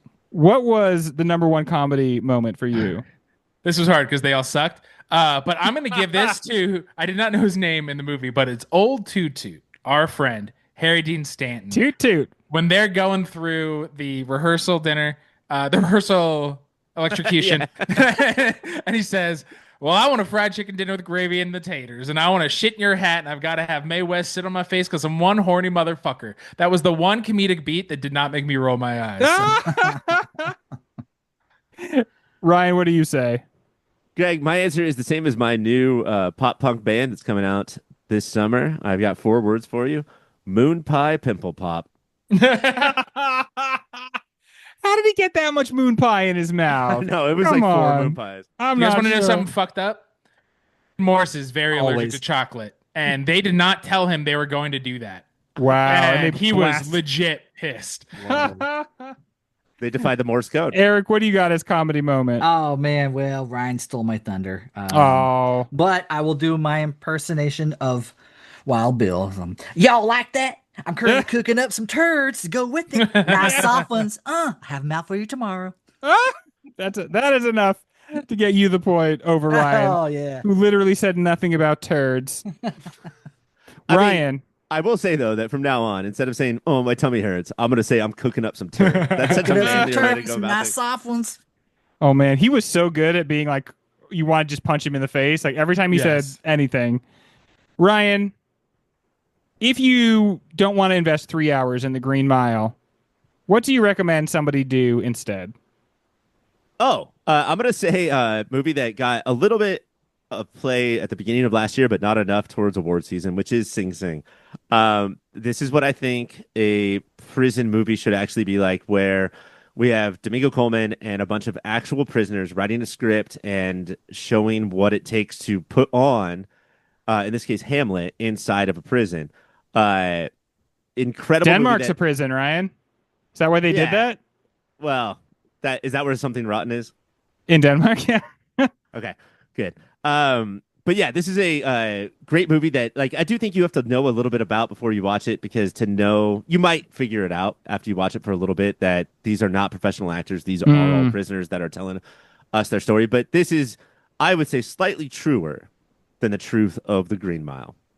Sing Sing's a great film. I love that movie. I love it. That was really good. How does that fit in with the animal singing competition? Do they do that with the Hamlet or?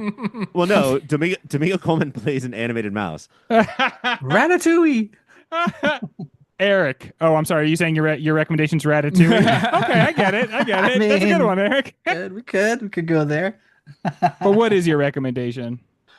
James Cromwell was in another Stephen King adaptation, Salem's Lot from 2004 with Rob Lowe, right? And Salem's Lot is my favorite Stephen King novel and my favorite Stephen King adaptation from 1979 with David Soul, which aired on TV.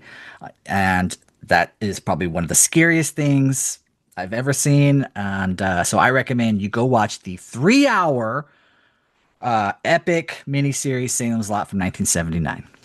I love it. I love it. That was a TV movie, right? Yes. I had heard about that. I've never seen it, but I've heard about it. And I had heard that the vampire in that movie was scarier than any other vampire. So I was like, well, I'll just Google it. I'm a man. I'm fine. I looked at that fucker's face. It is the scariest vampire I have ever seen. Mike, what do you recommend? I was going with I'm going a different direction of period piece magical realism. Okay. Do you want this vibe from like a true art who knows how to make movies and do something cool and tell a good story while having like allegories, and it's Pan's Labyrinth. Oh wow, is what I'm saying. And I know people remember that movie. You don't remember it enough. The movie fucking slaps. That's so interesting because I remember leaving Pan's Labyrinth and thinking that the main point of that movie was that fantasy won't save you. That like you can disappear into fantasy for a little bit, but reality will come and like choke you to death. And this movie is like, I guess, says the kind of the same thing, right? Like that fantasy will protect you, but it won't ultimately save you in the end. I love that message from Pan's Labyrinth because you watch it and you realize that what you just said, Greg, and you're like, well, I guess I better go see another movie to see if that takes my pain away. I just never stop the methadone going into your veins. Yeah, the movie ends and you're just like, oh yeah, Spanish fascism was really bad. I mean, I guess that guy led into like the 1970s. Yeah, that's pretty bad. Never again. My recommendation is going to also, I think I kind of went with the same way Ryan and Mike did, which is I just wanted what I felt like it was a more realistic prison movie. And last year I saw the movie Nickel Boys, and I was just blown away. The whole way in which that movie is shot from the POV of two of the characters.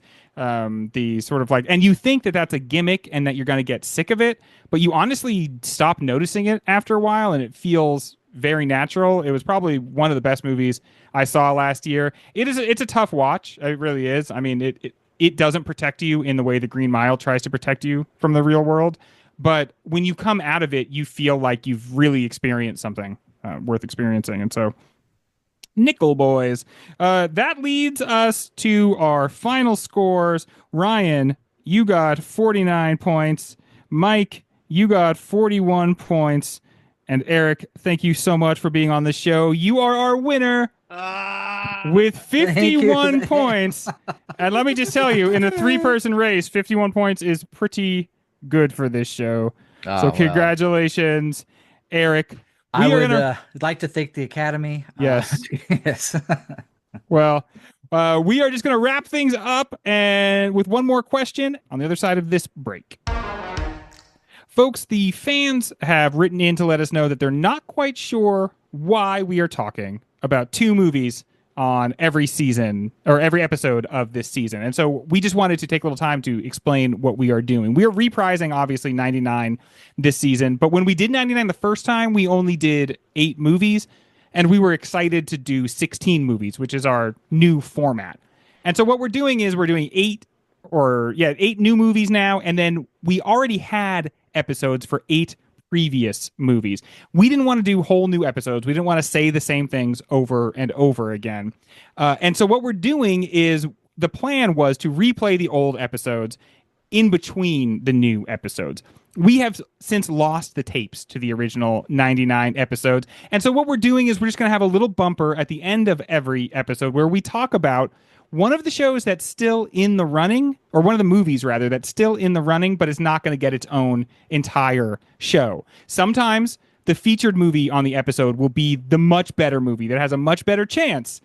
Sometimes the featured movie has almost no chance at all, and the movie that we're talking about right at the end is the best, perhaps the best movie of the year. That's just how it works out. We already had a Being John Malkovich show, and so we're not going to do that again, but we are briefly going to talk about Being John Malkovich. Ryan, is there any territory there I forgot to cover? No, excellent job, Greg. Is this still scored, or are we getting points right now? No, you can just feel free to tell me your real opinion. Oh, fuck off, Greg. You Ouch. botched that so hard then. Oof. Mediocre Ouch. job, Greg, which I think is harsher than what Mike said. I even wrote stuff down, which usually it's okay if I do that. So yeah, all 16 movies, the 8 from the first, and all 16 movies that we did in the bracket just a couple weeks ago are going to be eligible for Moody's and to win Movie of the Year. We're going to watch them anyway.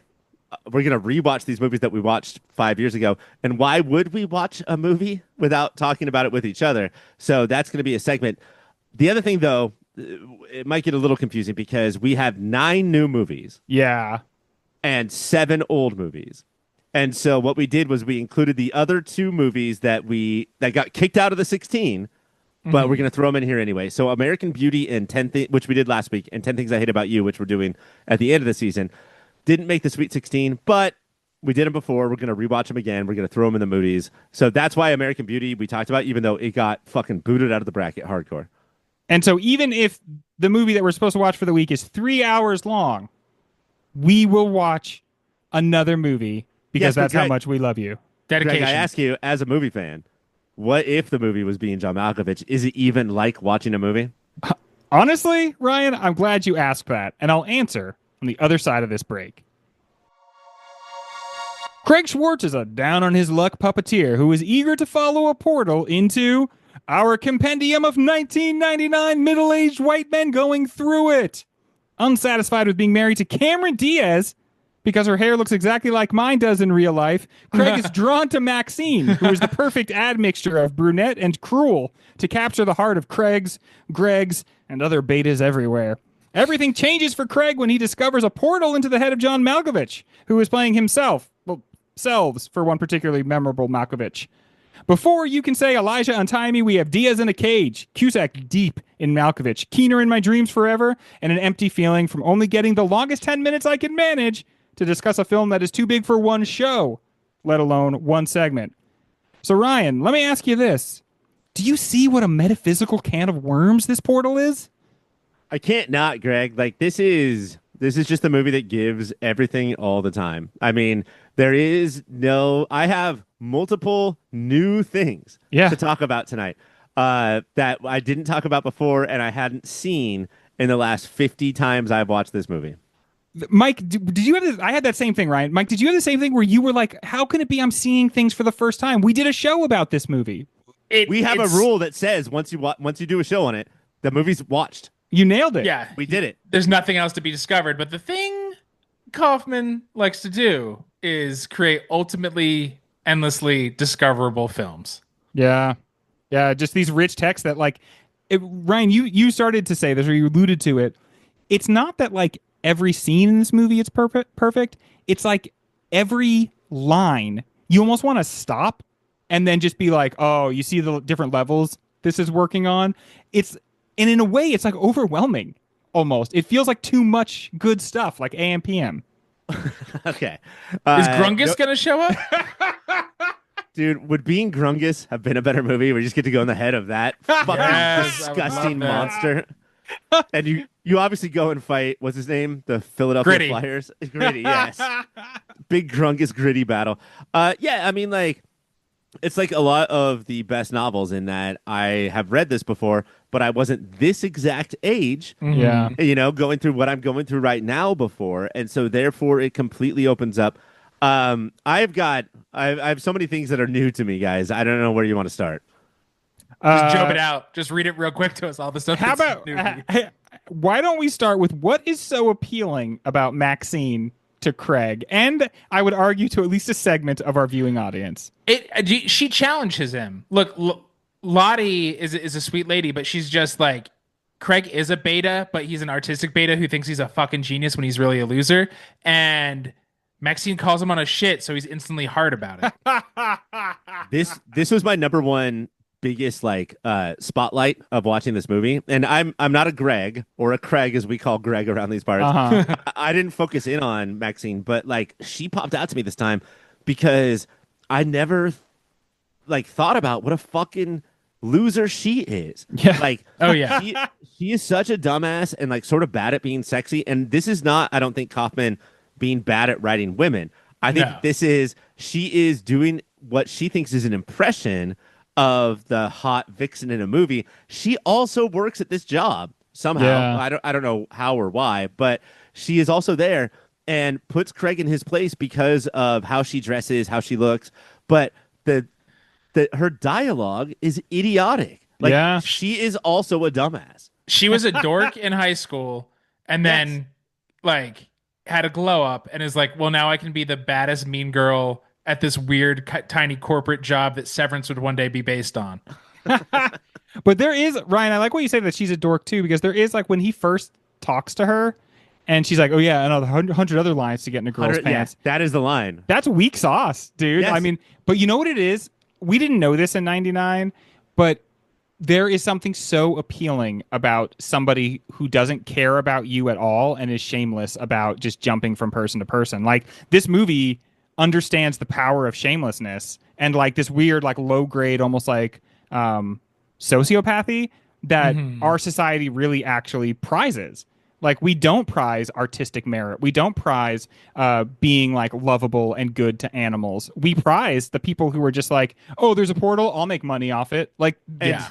The way what you're saying right now, Greg, is what made more cutting than ever anytime that I've watched it when Maxine picks Craig in Malkovich over Lottie in Malkovich. She's just I mean, love is love, but she's I can control this person. And she gets off on the idea of that versus for the first time in her cold life, she bonded with somebody. Yeah. And she's nope, I'll throw that away. I can make him. He's my puppet. And you know what? That would have been a point, Mike. Definitely, especially the way you said it. I was interested to learn that she felt that Keener felt like she was very much not right for the role. And I think, Ryan, based on what you're saying, maybe that's what made her. Cameron Diaz? Yeah.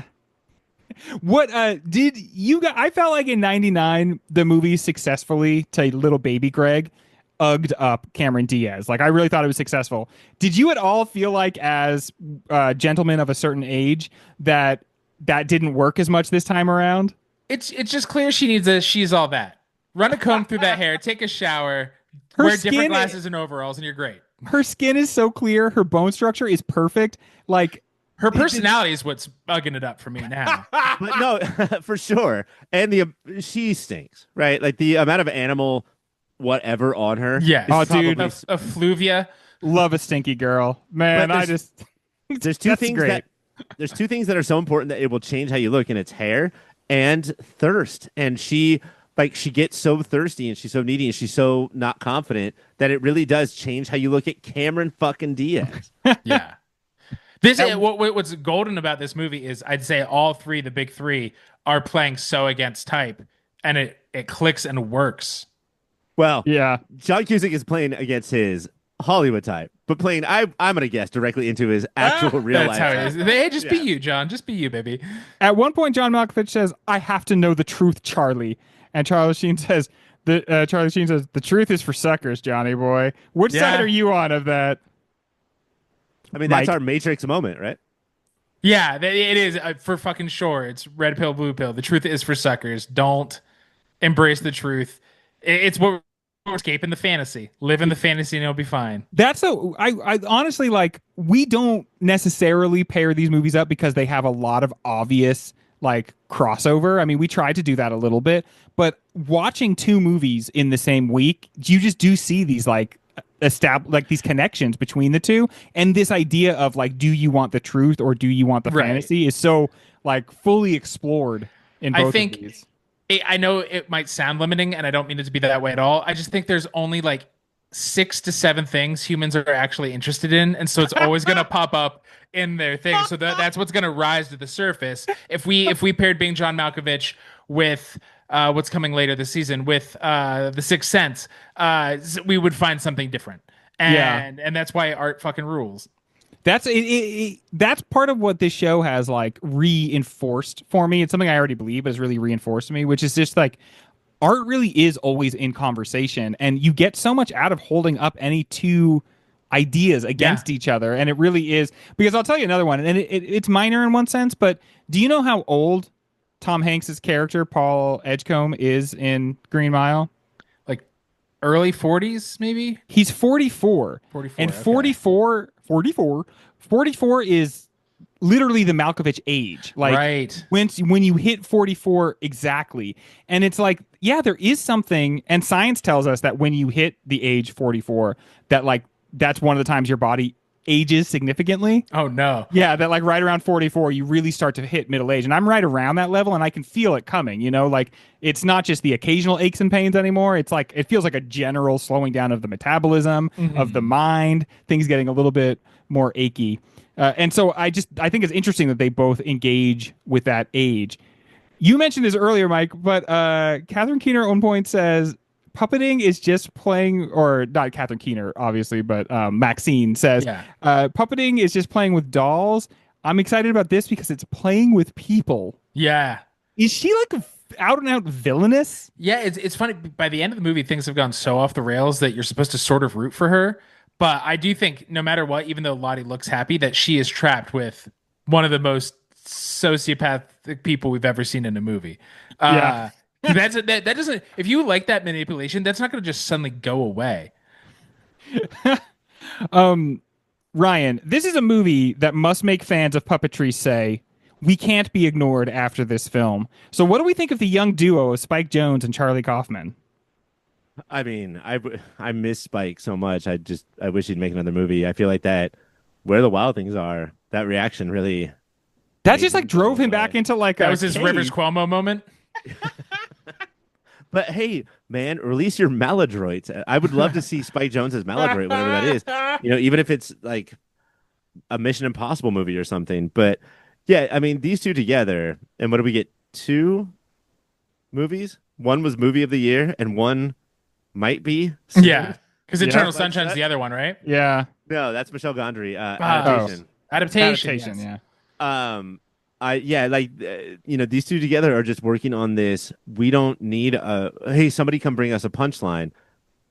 It's so many ideas going through that like we're never in need of like, oh shit, somebody bring us a punchline. We've got it covered. Like their flow together is just so many ideas, and the fact that we get to pick and choose from them every time we watch this movie, like guys, come back. Just come back. One big thing I noticed about this movie, like we can note the shifts in our consciousness watching the movies, right? So one thing I noticed very much this time is that like I used to think it depicted reality as so weird. But I think what this movie does a good job of is reminding you that like just going through the so-called normal world is the most fucking weird experience ever. And like when he comes out on that 7.5 floor, he does what we all do, which he very quickly looks around at everybody else, and they're just doing office stuff. And so he's just like, oh, I guess this is a thing. Yeah. No, it's fucking not. There's not a thing like the 7.5 floor. But you look at 2 people just walking down the hallway, and you're like, okay, yeah, that is what normal fucking life is. And when you get to be like 43 or 44, you realize it's all so random and weird that like the Green Mile, the way it depicts reality, that is so much fucking weirder and so much farther from anything that ever existed than anything that happens in Being John Malkovich. I swear, Being John Malkovich is so much more related to like the real tangible world. In his interview to get the filing job with Dr. Lester? Lester Keller? He has to pick and choose in that interview what he's going to fight against, what he's going to argue against, what he's going to just accept in order to get this job, what he's going to accept just to keep his own sanity. Yes. And yeah, like that is exactly how I've never interviewed on a half of any floor, but that is how every interview I've ever done has gone. Of just like, I could step up right now and say like, well, that's not a thing you're allowed to say, but I'm not going to say that because I want this job or whatever. or I want to keep. I my need sanity. money. Right. Earlier, I whined slash proclaimed that it's not really fair to have only a segment to do this movie, but that it's also not possible to do it in an episode of the show either. Is this a movie like a candidate for one of those like by the minute type shows where you seriously like Yes. talk about a scene Because from this movie? You could do a season on the Elijah scene. What the shit? You think this movie, and then 2/3 through away, we just see this gee's baby memories. Yes. I mean, the reason I'd like those minute by minute shows are mostly like, let's have tangents, and we would never do that. We would never No. watch a Ew. movie to like joke and stuff. But the reason why they don't work is because this is so many pieces to a puzzle. Like you have to put it all Yeah. together yourself and then step back and look at it. And what does that puzzle look like to you right now? And Abraham Lincoln's face. oh, okay. So Mike knows immediately what it looks like. Oh, I'm it's a still struggling. pony. And honestly, right now, I'm going to say Abraham Lincoln's face because that's what I'm seeing and that's what Mike just said. So it's like influencing me a little bit. But those minute by minute podcasts don't really capture like all of the stuff you can grasp out this, even if it was seen not minute by minute, but scene by scene. Right. Like, there's just no way. Is it going to feel weird to either of you gentlemen if because we're going to conclude this segment in like a minute, and then that's going to be all we talk about of this movie until we start advancing it through the bracket. Is it at all going to feel weird to like, if this wins movie of the year, that it only got this little 10 minutes here at the end? Nope, because I know us. This movie is going to be talked about in every fucking episode. You think you're here to hear about the Iron Giant? You're going to hear about more Being John Malkovich, baby. I mean, this is what it's like to do a podcast with you. That for every time Mike brings up the Elijah flashback, which again, like if you offered the script of Being John Malkovich to Sean Levy, the director of Night at the Museum, like he just doesn't think to put that stuff in. So we're going to talk about those flashbacks forever. But also, Greg, you talking about how a white man's going through it again. Like this movie's going to run through the entire season. But unfortunately, that's all the time we have to talk about it tonight. And when we come back from this break, we're getting back to the Green Mile. Eric, thank you so much for coming on the show and for teaching these two jabronis how it is done. Let me ask you, you are a little bit of our expert on all things horror, all things Stephen King when it comes to movies. Where does this stack up in the great pantheon of Stephen King movies? If this were just a bracket of Stephen King movies, how would it do? I would have to say it's middle of the road, right? The top is probably gonna be, Carrie, The Shining. I even like Cujo. The bottom, you're gonna have Maximum Overdrive. Yes. Right. You're gonna have Firestarter. And in the middle, you're gonna have The Green Mile. Yeah, somewhere right in the middle. My other two gentlemen here, what sort of moodies do you think this might take home? Mike, your face lit up. I feel like this is going to be my answer every time because Man is 99 giving us some contenders for biggest shithead. Dude, yeah, this one just screams biggest shit. But who is it, Mike?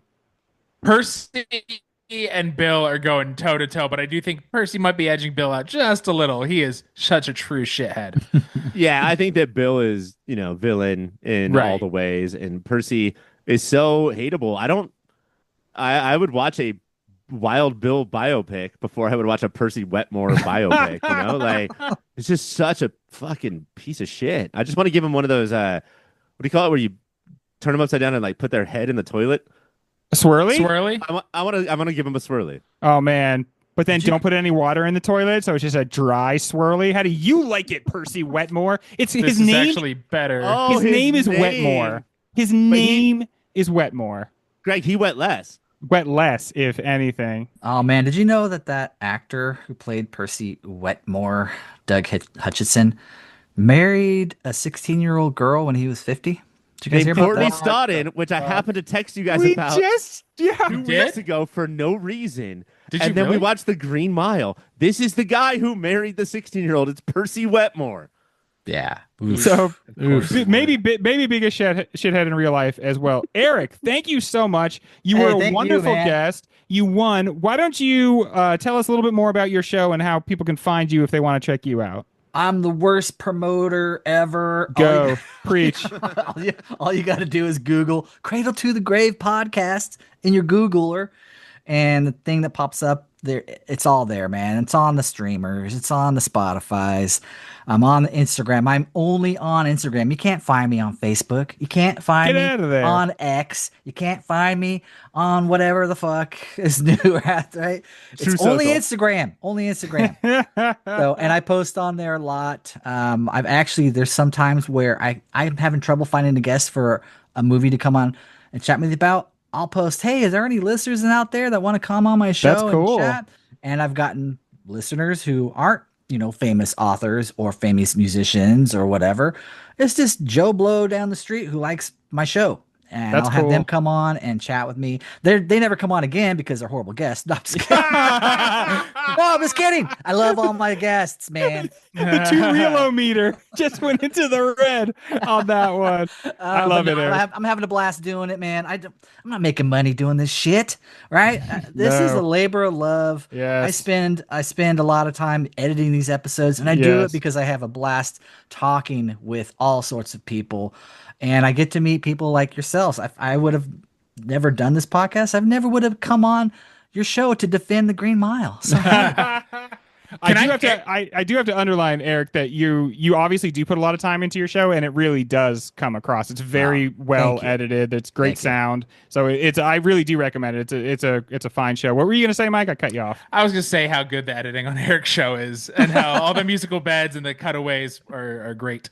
And I obviously, now that I'm hearing you say it, Mike, I don't like it because I edit our show, and I feel like that's not really fair. Wasn't a dig on our show. No, but okay, I'm remembering. So every sentence said is a dig at somebody. Is a dig. You guys have a great show too, man. I've listened to some of the episodes, because you guys reached out to me after you had the guys from iFanboy on your show, sir. Josh Flanagan. I've had them on my show as well. I have a new episode coming out soon where they all three came on. Ron, Connor, and Josh came on to talk about the movie Blade from hell yeah. Yeah, and that's a really fun episode. So that's after Blade, I seriously stopped trying to ice skate uphill. I'm just like, I'm not going to do it anymore. I'm not going to be one of those. It's obviously risible, so I'm just not going to do it anymore. Well, listeners, that is our show on the Green Mile and Being John Malkovich. We have so many more great shows coming up in this 1999 season, part 2. Please check them out. And hey, in the meantime, do me a favor, would you? Keep watching them movies.